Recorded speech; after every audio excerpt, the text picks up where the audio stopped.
নমস্কাৰ ৰাজ্যবাসীলৈ সুখৰ বতৰলৈ আহিছোঁ মন দি শুনিব আৰু আপোনালোকে প্ৰসেনজিৎ ব্লগ 94 ইউটিউব চেনেলটো আৰু ফেচবুক পেজটো চাই থকাৰ বাবে ধন্যবাদ আপোনালোকে এই পেজটোত এনেকুৱা ধৰণৰ বাতৰিসমূহ পাবলৈ এনেকুৱা ধৰণৰ ব্লগসমূহ পাবলৈ আপোনালোকে ফলো কৰি থব পাৰে বা ইউটিউব চেনেল সাবস্ক্ৰাইব কৰি থব পাৰে পালেহি দুৰ্গা পূজা লাহে লাহে বৰ্ষাকাল আতৰি শীতকালৰ আগমনী এতিয়া লাহে লাহে আমাৰ ৰাষ্ট্ৰীয় উদ্যানসমূহ মুকলি কৰিব আৰু পৰ্যটকে ভিৰ কৰিবহি আৰু এইবাৰ গোৱালপাৰা জিলাৰ যি অঞ্চলসমূহ আছে সেই অঞ্চলসমূহত হাতীয়ে উপদ্ৰৱ চলাইছে হাতীয়ে তাণ্ডৱ চলাইছে কৃষিভূমিসমূহ নষ্ট কৰিছে আৰু সেই সময়তে আৰু আপোনালোকে যদি এইবাৰ কাজিৰঙা বা মানাহ যোৱাৰ প্লেন কৰিছে আপোনালোকে যদি মানাহ কাজিৰঙা নগৈ আপোনালোকে আমাৰ গোৱালপাৰালৈ আহিব পাৰে আৰু এনেকুৱা ধৰণৰ জীৱ জন্তুবোৰ নিজৰ স্বচক্ষে আপোনালোকে চাব পাৰে খুব সুন্দৰ এক মনোৰম দৃশ্যই আপ্লুত কৰিব আপোনাৰ মন প্ৰাণ আৰু এয়া চাওক জীৱ জন্তুসমূহে কৃষকৰ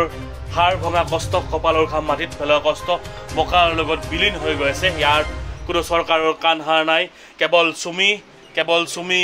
চুমি বিশাল এডিয়াৰী এইবিলাকৈ